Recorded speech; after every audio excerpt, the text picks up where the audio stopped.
أعوذ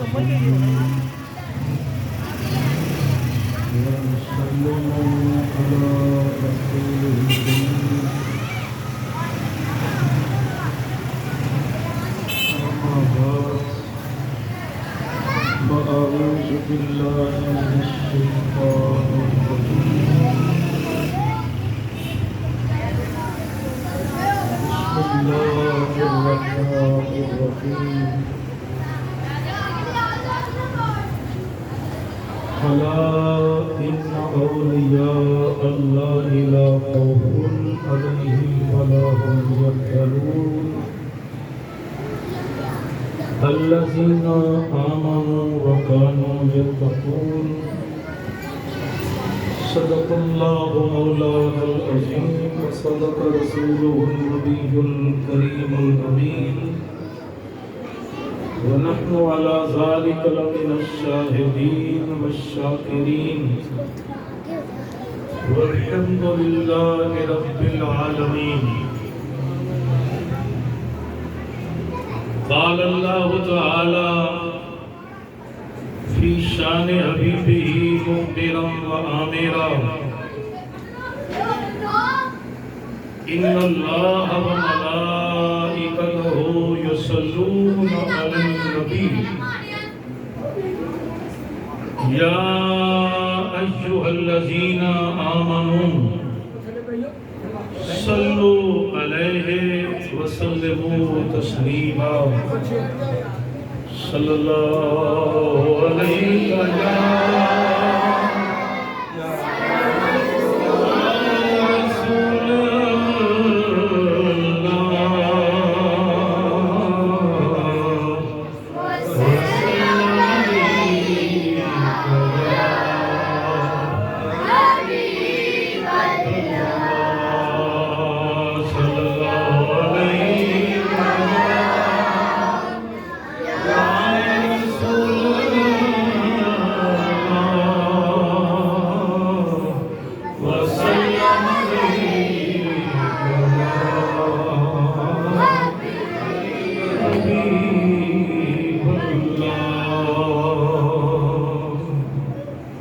صاحب صدر گرامی قدر بزرگوں نوجوانوں عزیز بچوں حمد و صلات کے بعد پہلی گزارش تو یہ ہے کہ میں اپنی مسجد میں اور باقی جگہ بھی جہاں موقع ملے جامع مسجد الحاج محمد شمون مرحوم کی مسجد کے جو بچے ہیں ان کی تعریف کرتا ہوں کہ یہ بڑے اچھے بچے ہیں، قرآن پاک بھی پڑھتے ہیں، نماز بھی پڑھتے ہیں، اور جب بھی اس مسجد میں کوئی محفل ہو، 11ویں شریف کی ہو، محفل میلاد شریف ہو، شہدائے کربلا کی یاد میں محفل ہو، کسی بزرگ کی شان میں محفل ہو، تو یہ بچے بڑی توجہ کے ساتھ اور بڑے انہمام کے ساتھ سنتے ہیں۔ حالانکہ بچے بچے ہوتے ہیں، شور مچاتے ہیں، تو کافی مساجد کے مقابلے میں ماشاءاللہ یہ یا تو اس مسجد کے استاد صاحب کی تربیت ہے، بزرگوں کی تربیت ہے، اور سمجھاتے رہتے ہیں ان کو۔ بہرحال بڑا ذوق ہے بچوں میں، اور بڑے تو ماشاءاللہ پھر بڑے ہی ہیں، جوان ہیں، بزرگ ہیں۔ دوسری بات یہ ہے کہ عزیزم محترم عابد ارشد صاحب نے کہا کہ پیر کے دن ہماری مسجد میں عشاء کی نماز کے بعد ماہانہ ختم 11ویں شریف تو ہے ہی کہ وہ ہوتا ہے۔ 11ویں شریف کی محفل ہر مہینے ہوتی ہے، بڑے ذوق کے ساتھ، شوق کے ساتھ، مسجد کی انتظامیہ نمازی محبت پیار سے مناتے ہیں، مجھے کہنے لگے کہ اس محفل میں خاص ذکر جو ہے وہ مخدوم امم سلطان الاولیاء حضرت سید ابو الحسن سید علی حجویری المعروف حضرت داتا گنج بخش سرکار کا بھی ہے۔ سبحان اللہ، چونکہ آپ کا یہ عرس پاک آ رہا ہے، عرس پاک آج 10 تاریخ ہے، یعنی چاند کی 10 ہے اور چاند کی 18، 19، 20، یعنی منگل، بدھ، جمعرات 3 دن جو ہے وہ حضرت داتا گنج بخش رحمت اللہ علیہ تعالی سرکار کا عرس پاک ہے۔ اور کوئی لاہوری تو محروم رہ جائے سو رہ جائے، میرے علم میں تو کچھ ایسے لوگ بھی ہیں جو کوئی امریکہ میں رہتا ہے، کوئی لندن میں رہتا ہے، کوئی کسی ملک میں رہتا ہے وہ پاکستانی، مگر سال کے بعد وہ عرس کے موقع پر حضور داتا کو سلام کرنے ضرور آتا ہے۔ یعنی لاکھوں روپے خرچ کر کے وہ داتا صاحب کو سلام کرنے آتے ہیں، لندن سے کچھ آتے ہیں، کچھ امریکہ سے آتے ہیں اور کچھ دیگر سعودیہ سے بھی آتے ہوں گے، یقیناً پاکستانی لاکھوں روپے لگا کے آتے ہیں، مگر یہ تو اللہ کا کرم ہے اور خدا کی مہربانی ہے اور حضور داتا صاحب کے نگاہ رحمت ہے کہ مجھے اور آپ کو داتا صاحب نے اپنے قدموں میں رکھا ہوا۔ آپ ہی درشد صاحب تو کہہ رہے تھے کہ جی 11ویں شریف بھی ہے، دادا صاحب کا عرس بھی ہے، کہ جب تو پھر میں نے جب تاریخ اسلام پہ غور کیا نا، جب تاریخ اسلام پہ غور کیا تو اس مہینے میں صرف حضور داتا صاحب رحمت اللہ علیہ کا ہی عرس پاک نہیں ہوتا، بلکہ حضرت سیدنا امام حسن مجتبیٰ امام حسین رضی اللہ تعالیٰ عنہ کے بڑے بھائی، فرمایا ان کا عرس بھی اسی مہینے میں ہوتا ہے۔ امام حسین رضی اللہ تعالیٰ عنہ کے بڑے بھائی حضرت امام حسن مجتبیٰ کا عرس بھی بولو اسی مہینے میں ہوتا ہے۔ حضرت غوث بہاولت زکریا ملتانی کا عرس بھی اسی مہینے میں ہوتا ہے۔ حضرت بابا بلے شاہ رحمت اللہ علیہ کا عرس بھی اسی مہینے میں ہوتا ہے۔ تاجدار گوبرا حضرت پیر سید مہر علی چشتی گولوی رحمت اللہ علیہ کا عرس بھی اسی مہینے میں ہوتا ہے، اور حضرت مجدد الافسانی الشیخ سید احمد سرہندی رحمت اللہ علیہ کا عرس پاک بھی اسی مہینے میں ہوتا ہے، اور میرے داتا سرکار لجپال کا عرس بھی اسی مہینے میں ہوتا ہے۔ اس مہینے کے بہت سارے اولیاء کرام ہیں جن کا عرس اس مہینے میں ہوتا ہے۔ پہلے تو میرا خیال تھا کہ تقریر کے آخر میں یہ بات کروں گا، اب ذہن یہ ہے کہ شروع میں کر دیتے ہیں کہ جنہوں نے آنا تھا وہ آ گئے، مسجد ماشاءاللہ بھری ہوئی ہے، رونق ہے۔ اس مہینے کے بارے نا، یعنی اس مہینے کا نام ہے صفر المظفر۔ اس مہینے کا نام کیا ہے؟ اس سے پہلے مہینے کا نام کیا تھا؟ محرم الحرام، اس کا نام ہے صفر المظفر، اور اس سے اگلے مہینے کا نام ہے ربیع الاول شریف۔ ربیع الاول۔ تو اس جو بات کرنا چاہتا ہوں، جو مسئلہ بیان کرنا چاہتا ہوں وہ یہ ہے کہ اس مہینے کے بارے لوگوں نے کچھ غلط عقیدے پھیلائے ہوئے ہیں۔ اس مہینے کے بارے لوگوں نے کچھ غلط باتیں، غلط عقیدے پھیلائے ہوئے ہیں۔ ایک تو کہتے ہیں یہ مہینہ بڑا منحوس ہے اور اس میں بڑی مصیبتیں آتی ہیں، بلائیں آتی ہیں، پریشانیاں آتی ہیں، لہذا اس مہینے میں نہ کوئی رشتہ بیٹے بیٹی کا تلاش کرتا ہے، نہ کوئی منگنی کرتا ہے، نہ دن مقرر کرتا ہے، نہ کوئی شادی کرتا ہے، نہ بیٹیوں کی رخصتی کرتا ہے، کیونکہ کہتے ہیں اس مہینے میں بڑی بلائیں آتی ہیں، مصیبتیں آتی ہیں، منحوس ہے، اس میں پہلے 13 دن تو بڑے ہی سخت ہیں، یہ عقیدہ رکھا جاتا ہے۔ اور ایک اس مہینے کے بارے یہ بھی عقیدہ رکھا جاتا ہے کہ اس مہینے کا جو آخری بدھ ہے، اس مہینے کا، اس چاند کا جو آخری بدھ ہے، جس کو فارسی زبان میں چہار شنبہ کہتے ہیں، آخری چہار شنبہ کہتے ہیں، اس بدھ کے بارے، اس مہینے کے بدھ کے بارے بھی خیال ہے۔ لوگ سوچتے ہیں کہ اس مہینے میں نبی علیہ السلام بیماری سے صحت ملی، آپ نے غسل صحت کیا۔ کئی لوگ اس مہینے کی آخری بدھ کو غسل کرتے ہیں، کھانے پکاتے ہیں، سیر کرنے چاہتے ہیں، خوشیاں مناتے ہیں۔ یہ دونوں مسئلے ہی ٹھیک نہیں ہیں۔ میں جو بتانا چاہتا ہوں وہ یہ ہے کہ دونوں مسئلے ہی ٹھیک ہے۔ زور سے بولو، دونوں مسئلے ہی ٹھیک ہے۔ کہ یہ بڑا منحوس مہینہ ہے، اس میں بڑی مصیبتیں بلائیں آتی ہیں، شادی نہ کرو، منگنی نہ کرو، نکاح نہ کرو، کوئی اچھا کام نہ کرو، یہ عقیدہ بولو درست نہیں ہے۔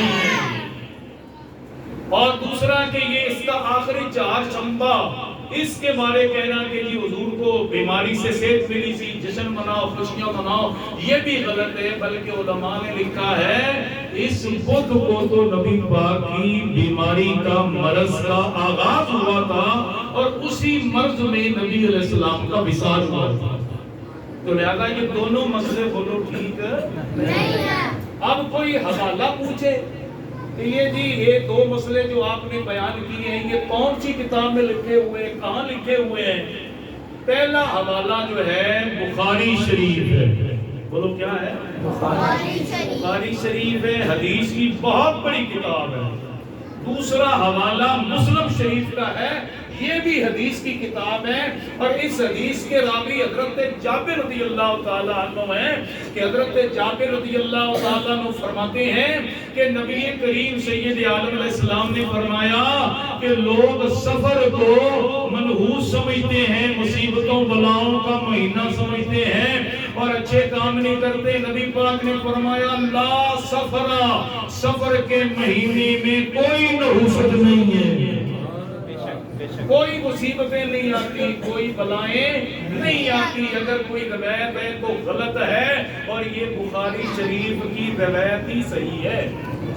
ایک حوالہ سن لیا آپ نے۔ اس کے بعد آگے ہمارے اعلیٰ حضرت امام احمد رضا محدث بریلوی رحمۃ اللہ علیہ، بلکہ ایک بات رہ گئی کہ اس مہینے میں ہمارے اعلیٰ حضرت امام احمد رضا محدث بریلوی کا بھی عرس ہے۔ 24 صفر کو اعلیٰ حضرت کا بھی عرس ہے، اس لیے یہ مہینہ بولو منحوس ہے نہیں، یہ مصیبتوں بلاؤں والا نہیں ہے۔ دوسرا والد میں لے رہا ہوں، اعلیٰ حضرت امام احمد رضا محدث بریلوی رحمۃ اللہ علیہ، وہ اپنے فتاوی رضویہ میں لکھتے ہیں کہ سفر منحوس مہینہ نہیں ہے، اور سفر کے آخری 4 شنبے کا غسل صحت والا روایت کا کوئی ثبوت نہیں، یہ اعلیٰ حضرت نے لکھا ہے۔ اب اور آگے بڑھیے، تیسرا والا کہ حضرت شاہ عبدالحق محدث دہلوی رحمۃ اللہ علیہ، حضرت شاہ عبدالحق محدث دہلوی رحمۃ اللہ علیہ، آپ اپنی کتاب ارشاد اللمعات میں لکھتے ہیں کہ سفر مصیبتیں بلاؤں والا مہینہ نہیں ہے، منحوس مہینہ نہیں ہے، اور اس میں تو اللہ کی برکتیں نازل ہوتی ہیں۔ اب چوتھا حوالہ بھی سن لیں، چوتھا حوالہ بھی سن لیں۔ اعلیٰ حضرت کے خلیفہ ہیں، شاگرد رشید ہیں، استاد العلماء حضرت علامہ امجد علی اعظمی رحمت اللہ علیہ، ان کی کتاب ہے، اس کا نام ہے بہار شریعت، اس کا 16واں حصہ ہے، جو پرانا حصہ 16واں حصہ ہے، اور اس کتاب کی تقریر خود اعلیٰ حضرت نے لکھی ہے۔ اس کی تائید اور تقریر اعلیٰ حضرت نے لکھی ہے، اور مولانا امجد علی رحمۃ اللہ علیہ بھی اس کتاب میں لکھتے ہیں کہ سفر کا مہینہ مصیبتوں کا مہینہ نہیں ہے، بلاؤں کا مہینہ نہیں ہے، اور بدھ والی بات بھی غلط ہے، بلکہ یہ مہینہ بھی باقی مہینوں کی طرح ہے، اس میں جو اچھے کام کرے گا اس کو برکتیں ملیں گی، جو گناہ کرے گا اس پر نوبت اترے گی۔ تو میں نے 3-4 کتابوں کے حوالے دیے ہیں، یہ عقیدہ ٹھیک کر لیں کہ سفر مصیبتوں بلاؤں والا مہینہ نہیں ہے۔ اس کا آخری بدھ جو 4 شنبہ کہتے ہیں حضور نے غسل صحت کیا ہے، یہ بھی بولو عقیدہ ٹھیک نہیں ہے، بلکہ اس بدھ کو آپ کا مرض کا آغاز ہوا، اسی مرض میں آپ کا وصال ہوا۔ تو میں نے بہت سے اولیاء کرام کا ذکر کیا ہے کہ جہاں اتنے ولیوں کا عرس ہوتا ہے وہاں مصیبتیں کیسے آئیں گی، فرمایا پریشانیاں کیسے آئیں گی۔ اللہ والوں کا ذکر کرنے سے تو اللہ کی رحمت کی بارش ہوتی ہے، اور یہ بھی میں اپنی طرف سے نہیں کہہ رہا، بلکہ نبی کریم علیہ السلام نے خود فرمایا عند ذکر الصالحین تنزل الرحمت، جہاں اللہ کے نیک بندوں کا ذکر ہوتا ہے، صالحین کا ذکر ہوتا ہے، اولیاء کرام کا ذکر ہوتا ہے، وہاں اللہ کی رحمت کی بارش ہوتی ہے، اللہ کی رحمت کی بارش ہوتی ہے۔ یہ تو قرآن پاک کی، یہ نبی پاک کی حدیث ہے، اور سورہ بقرہ میں دوسرے پارے میں اللہ پاک خود فرماتا ہے اولئک علیہم صلوات من ربہم ورحمہ، یہ اللہ والے وہ ہیں کہ جن کے اجسام پر بھی، ارواح پر بھی، ان کے مزارات پر بھی ہر وقت اللہ کی رحمت ہوتی ہے، اللہ کی رحمت کی بارش ہوتی ہے۔ اس لیے ہم اولیاء کرام کے مزارات پہ جاتے ہیں، حاضری دیتے ہیں، تو جہاں اللہ والوں کا عرس ہوتا ہے۔ اور آج تو میں سمجھتا ہوں حضرت آج اس محفل میں تو یوں سمجھ لے غوث اعظم سرکار کا بھی عرس ہو رہا ہے، 11ویں شریف کہہ دے سبحان اللہ۔ حضرت خواجہ حضرت مجدد الافسانی سرکار کا بھی عرس ہو رہا ہے، مجتبیٰ کا بھی عرس ہو رہا ہے، مجدد الافسانی کا بھی عرس ہو رہا ہے۔ آج مسجد الحاج محمد شنور میں تاجدار گولڑا پیر مہر علی چشتی کا بھی عرس ہو رہا ہے۔ آج اس مسجد میں تاجدار فرمایا اولیاء امام الاولیاء حضرت داتا علی اجمیری کا بھی عرس ہو رہا ہے۔ کا عرس ہو تو رحمت کیوں نہ برسے گی، اور جن کی عظمت و شان کو اللہ خود کو یہاں قرآن میں بیان کرتا ہے۔ چنانچہ سنیے قرآن، اللہ تعالیٰ ارشاد فرماتا ہے الا ان اولیاء اللہ لا خوف علیہم ولا هم یحزنون۔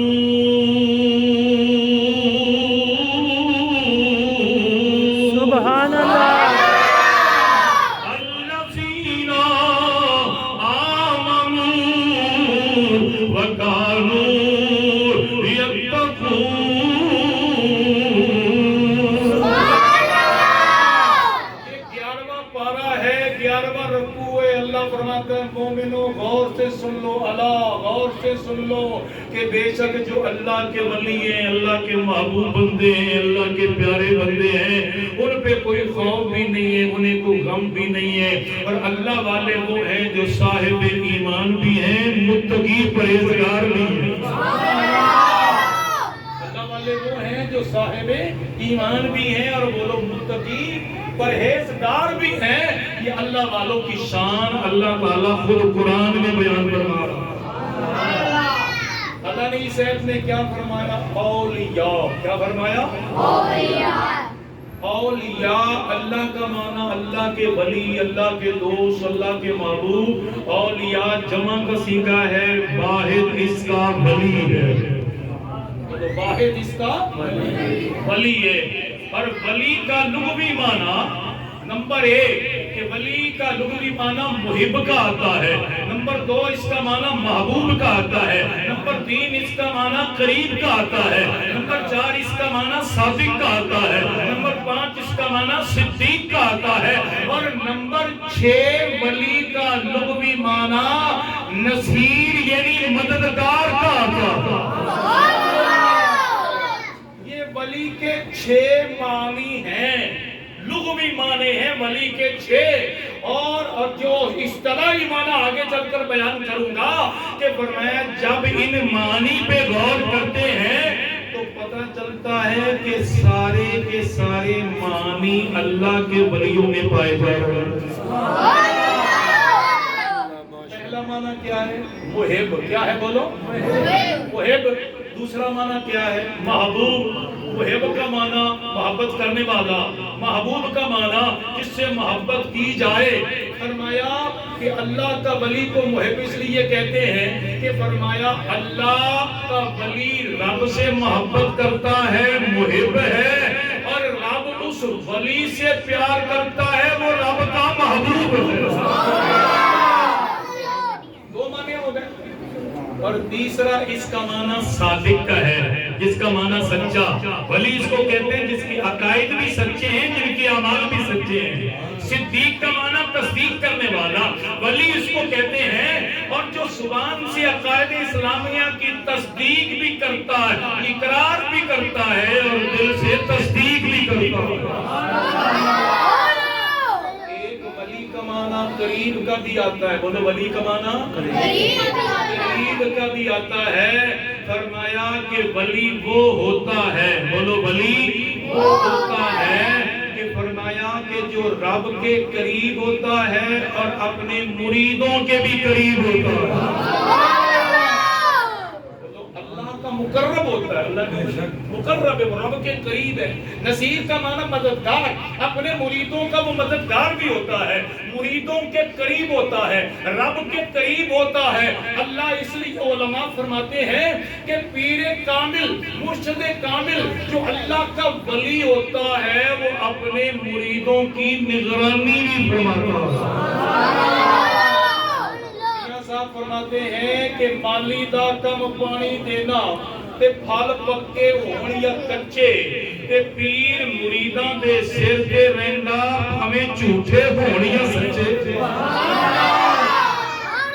اب سنو، میں نے کہا ہے کہ آج ہم داتا صاحب کورس بھی بنا رہے، بولو داتا صاحب کا کورس بھی بنا رہے۔ داتا صاحب رحمت اللہ علیہ کی ایک کتاب ہے اور بہت بڑی کتاب ہے جس کو ہر صوفی جو ہے چوم کی آنکھوں پہ لگاتا ہے، اور جس کتاب کے بارے حضرت خواجہ نظام الدین اولیاء فرماتے ہیں کہ جس کو پیر نہ ملے وہ کشف المحجوب کا مطالعہ کرتے رہے، داتا صاحب کی کتاب کا، اسے ولی ملے۔ کام دیتی ہے کشف المحجوب شریف۔ حضرت داتا صاحب رحمت اللہ علیہ کشف المحجوب شریف میں لکھتے ہیں کہ ایک مرید جو تھا اپنے پیر کے پاس رہتا ہے، ان کی خدمت میں رہتا ہے، سلوک کی منزلیں طے کرتا ہے، کبھی ان کو وضو کرواتا ہے، کبھی غسل کرواتا ہے، کبھی کپڑے چینج کرواتا ہے، پیر کامل کی خدمت میں رہتا ہے، پیر سے فیض حاصل کرتا ہے۔ ایک دن مرید نے عرض کی ہے، یہ داتا صاحب لکھتے ہیں کشف المحجوب شریف میں، ایک صاحب داتا صاحب لکھتے ہیں کہ مرید کہتا ہے حضور اگر اجازت ہو تو میں اپنے ماں باپ کی جا کر زیارت کر کے آؤں۔ کافی دن ہو گئے ماں باپ کی زیارت نہیں کر سکا، میں ماں باپ کی زیارت کر کے آ جاؤں۔ حضرت داتا صاحب لکھتے ہیں پیر صاحب نے فرمایا بیٹا ابھی نہ جاؤ، ابھی اجازت نہیں ہے۔ 2 گھنٹے کے بعد پھر کہا حضور دل بڑا کرتا ہے ماں باپ کی زیارت کرنے کو، پر میں ابھی نہیں جانا۔ تیسری مرتبہ پھر پوچھا حضور دل بڑا کر رہا ہے ماں کی زیارت کروں، باپ کی زیارت کروں، آپ نے فرمایا اچھا چلے جاؤ۔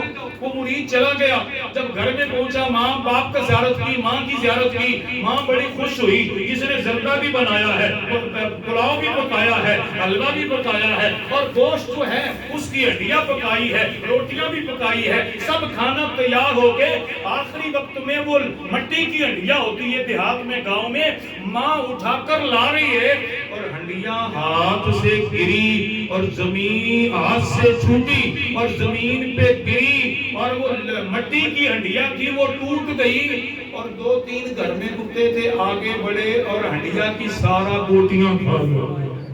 کچھ دنوں کے بعد وہ مرید ڈاکٹر صاحب لکھتے ہیں کہ کچھ دنوں کے بعد مرید وہ واپس آئے نا اپنے پیر کامل کے پاس، آپ کو سلام کیا، پیر صاحب نے سلام کا جواب دیا۔ ڈاکٹر صاحب فرماتے ہیں کہ پیر صاحب نے فرمایا کیا، پیر کامل نے کیا فرمایا کہ جو مرید اپنے پیر کی بات نہیں مانتا پھر اس کی گوشت کتے ہی کھا جاتے ہیں۔ پیر تو اپنے آستانے پہ تھا، مرید اپنے گھر میں تھا، اور فرمایا کئی میلوں کا سفر دور تھا، پتہ چلا کہ پیر کامل ہوتا ہی وہ ہے جو اپنے مریدوں کا خیال رکھتا ہے۔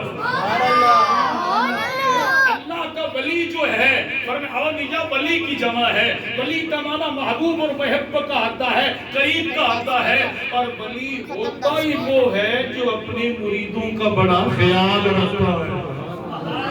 جو پیر خیال نہ رکھ سکے وہ پیر کہلانے کا بولو حقدار نہیں۔ اللہ تعالیٰ فرما رہا ہے کہ اللہ کے ولی وہ ہیں جن پہ کوئی خوف نہیں، کوئی خطرہ نہیں، انہیں کوئی ڈر نہیں۔ تو یہاں سوال پیدا ہوتا ہے کہ ولی ہوتا کون ہے؟ بولو ولی اور سے بولو ولی ہوتا کون ہے؟ اس آیت کے اگلی آیت میں اللہ نے سوال کا جواب دیا، الذین آمنوا وکانوا یتقون۔ اللہ پاک فرماتا ہے ولی وہ ہوتا ہے جو صاحب ایمان بھی ہوتا ہے، متقی پرہیزگار نیکوکار بھی ہوتا ہے، یعنی ولی وہ ہوتا ہے جو میدان کا غازی ہوتا ہے، مسجد کا نمازی ہوتا ہے۔ جیڑا بے نماز ہے، شراب پینے والا، بھنگ پینے والا، چرس پینے والا، بولو ولی ہو سکتا نہیں؟ اور سے بولو ولی نہیں۔ یہ جو ملنگ ہے نا کہ گھوڑ گھوڑ پیتیاں، رب نال گلاں کیتیاں، رب نال گلاں نہیں کردے، شیطان نال گلاں کردے نے۔ اس لیے اللہ کا ولی خود قرآن میں اللہ فرما رہا ہے کہ ولی تو وہ ہوتا ہے جو میدان کا غازی ہوتا ہے، مسجد کا نمازی ہوتا ہے۔ بے نماز ولی ہوتا ہی نہیں۔ اس لیے دنیا جہان پھر لو، بولو دنیا جہان پھر لو، جہاں اللہ کے ولی کا مزار ہوتا ہے اس کے ساتھ مسجد ضرور ہے۔ بولو مسجد ضرور ہے، کیونکہ اللہ کا ولی جہاں آ کر ڈیرا لگاتا ہے پہلے بناتا ہی مسجد ہے۔ تو پہلے بناتا ہی مسجد ہے۔ آپ دنیا بھر کے دیکھ لیجئے، فرمایا حضرت میرا حسین زنجانی کا مزار ہے تو مسجد ساتھ ہے، کہنے سبحان اللہ۔ میر کا مزار ہے تو مسجد ساتھ ہے، حضرت میاں میر کا مزار ہے، مسجد ساتھ ہے، بابا موت دریا کا مزار ہے تو بولو مسجد ساتھ ہے، داتا علی وجوہی کا مزار ہے، مسجد ساتھ ہے، بابا بلے شاہ کا مزار ہے، مسجد ساتھ ہے، بابا فرید کا مزار ہے، مسجد ساتھ ہے، خواجہ جبیری کا مزار ہے، مسجد ساتھ ہے، ارے داتا سرکار کا مزار ہے، مسجد ساتھ ہے، ارے اولیاء کے سردار غوث اعظم کا مزار ہے، مسجد ساتھ ہے، ولیوں کے سردار بلکہ انبیاء کے سردار میرے اور آپ کی آقا محمد مصطفیٰ کا سبز گنبد مزار ہے تو مسجد نبوی بھی ساتھ ہے۔ بلکہ آج کل تو ہمیں یہ کہنا چاہیے کہ مسجد نبوی تو اب سرکار کا مزار تو اب مسجد نبوی کے اندر آ گیا۔ جو آج کر کے آئے ہیں، جو عمرہ کر کے آئے ہیں، اب وہ کیا ہے، وہ مزار تو اندر آ گیا ہے۔ آپ مسجد بابا لال شاہ کو جو بزرگ ہیں جانتے ہیں، پرانے رہنے والے، پہلے مسجد بابا لال شاہ چھوٹی تھی اور یہ بابا لال شاہ کا مزار مسجد سے باہر تھا۔ اگر کسی نے دیکھا، ہم نے بھی دیکھا، جب میں آیا تھا 85 میں تو کیا تھا کہ مسجد، اس کے بعد مسجد تعمیر ہوئی تو مسجد جب بڑی ہوئی نا تو برآمدے میں مزار آ گیا اور آگے مسجد بابا لال شاہ کا حال بن گیا۔ اب تیسری مرتبہ میرے اور آپ کے سامنے مسجد بابا لال شاہ تعمیر ہوئی، اب بابا لال شاہ کا مزار حال کے اندر آ گیا۔ ہم نے تہ خانہ بنا دیا ہے اور اوپر سے تخت ہموار کر دیا ہے تاکہ نماز جمعہ یا عید کے وقت اوپر سب بچھ جائے، سب ٹوٹنے نہ پائے، بابا جی کا مزار بھی باقی رہ جائے، مسجد کا تقدس بھی رہ جائے۔ تو جہاں اللہ کے ولی کا مزار ہوگا وہاں مسجد ساتھ ہے، اور جہاں میرے آقا محمد عربی علیہ السلام کا مزار پرانوار سبز گنبد ہے تو بولو مسجد نبی کے ساتھ، بولو مسجد نبی میرے آقا کے مزار کے ساتھ ہے۔ درود و سلام جہاں بھی پڑھو گے، مسجد بابا لال شاہ میں پڑھو تو سرور آتا ہے، الحاج شمول میں پڑھو تو سرور آتا ہے۔ درود و سلام درود شریف آقا علیہ السلام پہ اگر بابا حضرت داتا علی حجویری کی مسجد میں پڑھو تو سرور آئے گا، خواجہ جویری کی مسجد میں پڑھو تو سرور آئے گا، بلے شاہ کی مسجد میں پڑھو تو سرور آئے گا، حضرت داتا فرید کی مسجد میں پڑھو گے تو سرور آئے گا۔ مگر مسجد نبوی میں جہاں وہ چھتریاں ہیں اور پیچھے جو ہے اور پیچھے ایک برندہ ہے اور نبی پاک کے عاشق اور دیوانے ہاتھ میں تسبیح پکڑ کر اور سامنے ٹک ٹکی لگا کر گنبد خضرا کو دیکھ کر نبی پہ درود پڑھتے مزہ اور ہی آتا ہے۔ اس لیے میں تو بار بار کہتا ہوں کہ ذکر نبی دا کر دیا لینا، ذکر نبی دا چنگا لگنا ہے، سب مل کر پڑھے ذکر نبی دا کر دیا لینا، چنگا اے سبحانی رل مل بینا، اے سبحانی رل مل بینا، چنگا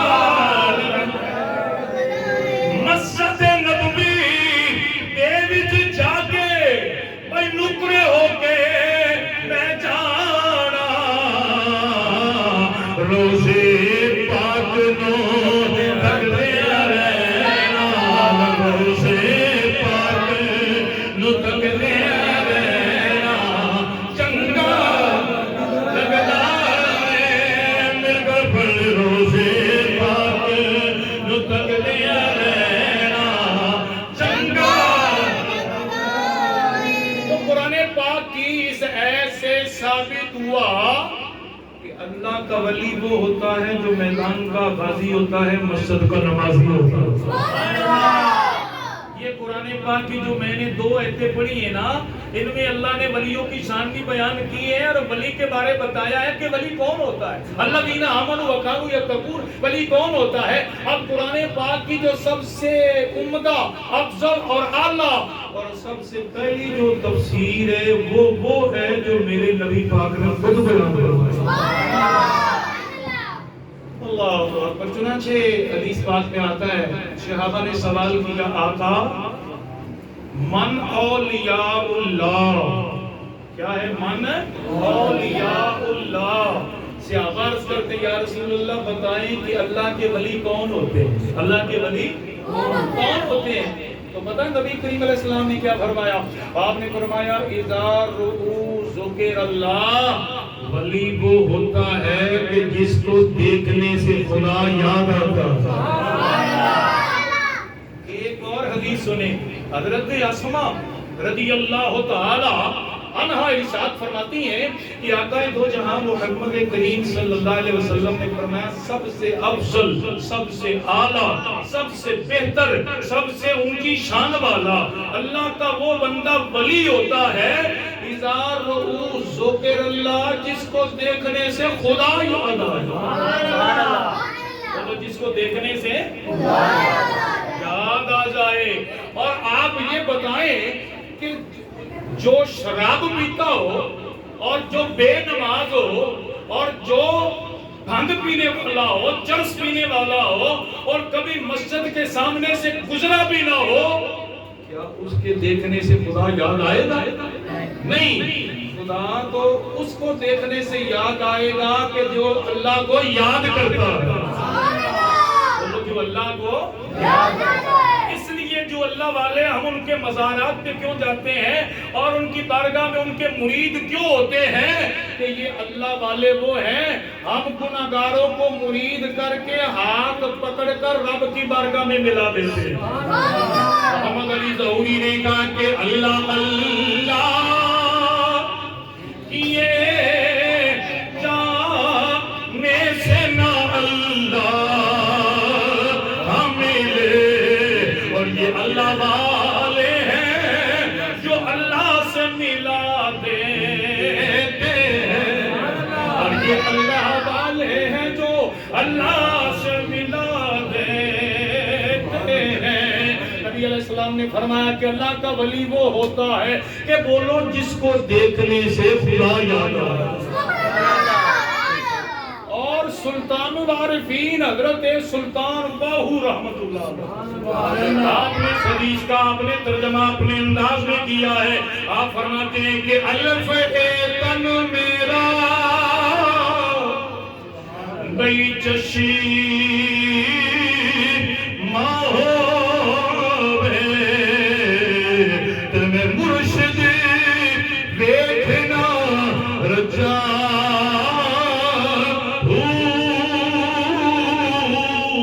اور لولو دے بڑھ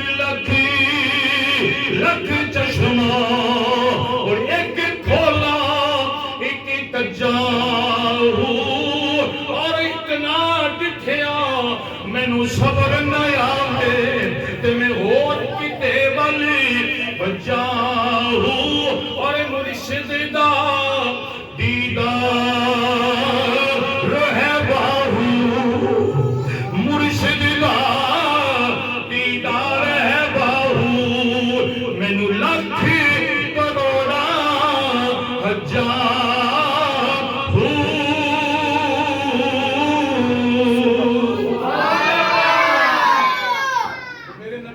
السلام نے کیا فرمایا کہ اللہ کا ولی وہ ہوتا ہے جس کو دیکھنے سے بولو خدا یاد آئے، بولو دیکھنے سے خدا یاد آئے۔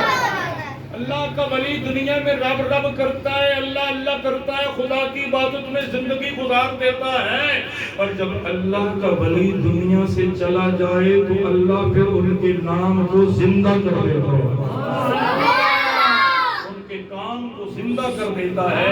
حدیث پاک میں آتا ہے نبی کریم سید دو عالم صلی اللہ علیہ وسلم نے ارشاد فرمایا، آقا کریم صلی اللہ علیہ وسلم نے ارشاد فرمایا کہ جب اللہ کسی بندے سے محبت فرماتا ہے، جب اللہ کسی بندے سے محبت فرماتا ہے تو اللہ جبریل کو بلاتا ہے، یہ مسلم شریف کی حدیث ہے، فرمایا جبریل کو بلاتا ہے، اور جبریل کو بلا کر اللہ فرماتا ہے او جبریل میں فلاں بندے سے محبت کرتا ہوں، وہ میرا ولی ہے، وہ میرا ولی ہے، میرا پیارا بندہ ہے، فلاں بندے سے میں محبت کرتا ہوں اور تو بھی اس ولی سے پیار کر۔ پھر اللہ فرماتا ہے آسمان کے تمام فرشتوں میں اعلان کر، اللہ کے فرشتوں کہ فلاں بندے سے اللہ بھی محبت کرتا ہے، میں بھی محبت کرتا ہوں اور تم بھی پیار کرو۔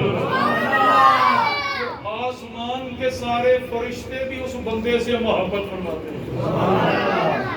اس کے بعد نبی کریم علیہ السلام نے فرمایا کہ اللہ فرماتا ہے جبریل سے کہ اے جبریل اب اس کے بعد فرمایا سما یودع لہ القبول فی الارض، کہ اللہ تعالیٰ جس بندے سے محبت کرتا ہے، جبریل محبت کرتا ہے، آسمان کے سارے فرشتے محبت کرتے ہیں، تو پھر اس ولی کی مقبولیت کو اللہ زمین والوں میں رکھ دیتا ہے۔ جبریل زمین والوں میں اعلان کرتے کہ فلاں ولی سے اللہ بھی پیار کرتا ہے، میں بھی پیار کرتا ہوں، فرشتے بھی پیار کرتے ہیں، اے دنیا والوں اس ولی سے تم بھی پیار کرو۔ اس لیے وہ ولی کو دنیا سے گئے ہوئے صدیاں گزر جاتی ہیں مگر اللہ کے بندے پھر بھی پیار کر رہے ہیں۔ غوث پاک رضی اللہ تعالی عنہ سرکار کی ہر مہینے گیارہویں ہوتی ہے، اور میں اشتہار پڑھ رہا تھا حضرت داتا علی اجمیری سرکار کا یہ 980واں 80 سال ہو گئے, 980 سال ہو گئے داتا صاحب کو دنیا سے گئے ہوئے, مگر آج بھی میرے داتا کے ڈنکے بج رہے ہیں. میرے داتا سرکار کی شان کے ڈنکے بج رہے ہیں. اور حضرت اور 11ویں والے پیر جو ہے محبوب سبحانی قطب ربانی شیخ سید عبد القادر جیلانی غوثی اعظم سرکار 11ویں والے پیر جو ہیں حضرت داتا صاحب ہجری 400 میں پیدا ہوئے ہیں, اور حضرت غوث پاک سرکار ہجری 470 میں پیدا ہوئے ہیں. ہجری 470 میں پیدا ہوئے ہیں. اور فرمایا قریبی نہیں, رشتہ داری میں داتا صاحب غوث پاک سرکار کے ماموں لگتے ہیں. ایک تو ڈائریکٹ ماموں ہوتا ہے, ڈائریکٹ یعنی ماں کا سگا بھائی, وہ بھی ماموں ہے. اور ایک دور میں رشتہ دار ہو, یعنی کہ ماں کی طرف سے رشتہ دار ہوتا ہے, اس رشتے کی بات ہے. یہ میرے استاد العلماء علامہ حافظ ضیاء محمد باقر پوری رحمۃ اللہ علیہ نے ایک سبق کے دوران ہمیں بتایا تھا کہ حضور داتا علی اجمیری غوث پاک کے ماموں لگتے ہیں. ماموں بھی بڑی شان والے ہیں اور بھانجا بھی بڑی شان والا ہے. ماموں بھی بڑی شان والے اور بھانجا بھی. آخری بات کر کے اجازت چاہوں گا کیونکہ عرس ہو رہا ہے میرے داتا سرکار کا. کہتے ہیں داتا سرکار جب تشریف لائے نا, بولو داتا سرکار جب تشریف لائے تو لاہور بھی چھوٹا سا تھا. بولو لاہور, اب تو لاہور بڑا پھیل گیا ہے. ادھر قصور تک ہے, ادھر مرید کے تک ہے, ادھر شیخو پورے تک مل گیا ہے, ادھر مانگا منڈی تک لاہور ہی لاہور ہے. تو کیا ہے اس وقت لاہور جو دروازے ہیں نا لاہور کے اندر کے اندر لاہور تھا. داتا صاحب نے ان دروازوں سے باہر, بھٹی کے دروازے سے باہر ڈیرا لگا جہاں آج کل میرے داتا سرکار کا مزار ہے. بولو داتا سرکار کا مزار. اور اس وقت دریا بھی پاس سے گزرتا تھا. بولو دریا بھی جہاں وہ بابا چھتری والے کا مزار تھا نا, اس کے قریب ایک چھوٹا سا وہ کھالا نما نہر نما چیز سی, اور وہ کہتے تھے بڈھا دریا. یہ پرانے لاہوری جو ہے وہ سمجھتے ہیں اس کو کیا کہتے تھے, بڈھا دریا. یعنی وہ راوی یہاں سے چلتا تھا, بولو یہاں تک چلتا تھا. تو گویا میرے داتا سرکار نے راوی کے کنارے پہ ڈیوٹی لگائی ہے. اور کانوں کی جھونپڑی ہے. بولو کیا ہے, کنکھوں اور کانوں کی جھونپڑی داتا سرکار نے بنائی ہے. ایک کتاب کا حوالہ سن لیں, کتاب کا نام ہے مقامات اولیاء ہے. اس کے مصنف علامہ پیر سید افتخار الحسن زیدی فیصل آبادی ہے. وہ اپنی اس کتاب میں یہ روایت, یہ حکایت داتا صاحب کے بارے میں لکھتے ہیں کہ حضرت خواجہ خواجہ مخدوم امم حضرت سید علی حجویری المعروف حضرت داتا سرکار سب کے رحمت اللہ علیہ فرمایا, داتا صاحب رحمت اللہ علیہ فرمایا راوی کے کنارے اپنی جھونپڑی میں تشریف فرمائے. اس جھونپڑی میں رب رب کر رہے ہیں, اللہ اللہ کر رہے ہیں. ہندوؤں کی بارات راستہ بھول جاتی ہے. وہیں بارات میں مرد بھی ہوتے ہیں, عورتیں بھی ہوتی ہیں, بچے بھی ہوتے ہیں, بچیاں بھی ہوتی ہیں, جوان بھی ہوتے ہیں, بوڑھے بھی ہوتی ہیں. ہندوؤں کی بارات راستہ بھول گئے اور وہ بڑے پریشان ہوئے. ایک بڑی عمر کا بابا ہندو اپنے ساتھیوں کو کہنے لگا, پریشان ہونے کی ضرورت نہیں, یہ جھونپڑی میں مسلمانوں کا پیر علی اجمیری داتا سرکار رہتے ہیں. اور چلو ان سے راستہ پوچھتے ہیں. میں وہ بابا بزرگ جو ہے, بڑی عمر کا بابا ہندو کہتا ہے, میں نے اپنے بڑوں سے سنا تھا کہ مسلمانوں کے پیر راستہ سیدھا بتاتے ہیں. مسلمانوں کے پیر راستہ سیدھا بتاتے ہیں. یہ بزرگ بڑی عمر کا بابا ہندو کہہ رہا ہے. چلو حضرت داتا علی اجمیری کی بارگاہ میں کچھ لوگ آئے, داتا سرکار کی بارگاہ میں آئے, کہنے لگے حضور دولہا بھی پریشان ہے, باراتی بھی پریشان ہے, ہم اپنے راستہ بھول گئے ہیں. فرمایا کہاں جانا ہے؟ تو وہ کہنے لگے ہم نے مدنی کی جھوک جانا ہے. اس دور میں کوئی کیا ہے, اس دور میں کوئی گاؤں کا نام تھا, گاؤں کا نام تھا. جس طرح آج کل کوئی کئی شہروں کا نام, لوگوں نے بستیوں کا نام مدینہ بھی رکھا. کیا ہے؟ حضور کی محبت سے تو مدنی کی جھوک. تو حضرت داتا سرکار نے فرمایا اچھا یہ بتاؤ کہ اس مدنی کی جھوک میں تمہیں اس کا راستہ بتا دوں یا وہاں پہنچا دوں؟ کیا ہے راستہ بتا دوں یا وہاں تمہیں پہنچا دوں؟ انہوں نے کہا حضور اگر آپ پہنچا دیں تو آپ کی مہربانی ہے. حضور نے سوچا یہ بابا جی ہمارے ساتھ جائیں گے, بابا جی ہمارے ساتھ جائیں گے اور وہ وہاں پہنچا کر واپس تشریف لے آئیں گے, ان کی مہربانی ہے. آپ نے وہ کہنے لگے جی پہنچا دیں تو آپ کی مہربانی ہے, پر میں سب کو بلا لو, دولہا بھی آ جائے, مرد بھی آ جائے, عورتیں بھی آ جائیں, بچے بھی آ جائیں, بوڑھے بھی آ جائیں. اس طرح صفے پہلے مرد صفے بنائیں, پھر بچے صفے بنائیں, جس طرح مسلمان مسجد میں صفے بناتے ہیں, پھر عورتیں صفے بنائیں. سارے ہندوؤں نے, مردوں نے, عورتوں نے, بچوں نے, جوانوں نے صفے بنا لی جس طرح مسلمان مسجد میں صفے بناتے ہیں. اور میرے داتا سرکار نے فرمایا سارے آنکھوں کو بند کر لو, تو سارے آنکھوں کو بند کر لو. سب نے آنکھوں کو بند کر لیا. میرے داتا صاحب نے نگاہ ولایت فرمائی, اور جب نگاہ ولایت فرمائی نا وہ دولہا پر بھی اور براتیوں پر بھی, مردوں عورتوں سب پہ فرمایا آنکھوں کو کھولو. تو جب آنکھوں کو کھولا تو سامنے باراتی کیا دیکھتے ہیں کہ سامنے محمد عربی کا سب سے گنبد نظر آ رہا. آپ نے فرمایا میرے مدنی کی جھوک تو یہ ہے, بولو میرے مدنی کی جھوک تو یہ ہے. اور ہندوؤں نے میرے نبی کے گنبد کو دیکھا تو کلمہ پڑھ کر مسلمان ہو گئے. اور میں نے یہ واقعہ سنانا نہیں, اشارہ کر رہا ہوں. اسی اپنی مسجد میں لوریوں کو داتا صاحب نے کعبہ بھی دکھایا. تو انشاءاللہ جمعہ کی خطبہ میں سناؤں گا اسی جمعہ میں انشاءاللہ. کچھ کیا ہے داتا صاحب سرکار نے اسی اپنی مسجد میں کعبہ بھی دکھایا ہے, لاہور کے مسلمانوں کو کعبہ دکھایا ہے. اور کسی نے عرض کیا حضور آپ لوگوں کو, کسی کو یہاں لاہور میں بیٹھ کر کعبہ دکھا دیتے ہیں, کسی کو سرکار کا گنبد دکھا دیتے ہیں, آپ تو لاہور میں بیٹھے ہیں, یہ کیسا ہو گیا؟ حضرت داتا سرکار نے فرمایا کہ حب احمد ازل ہی سے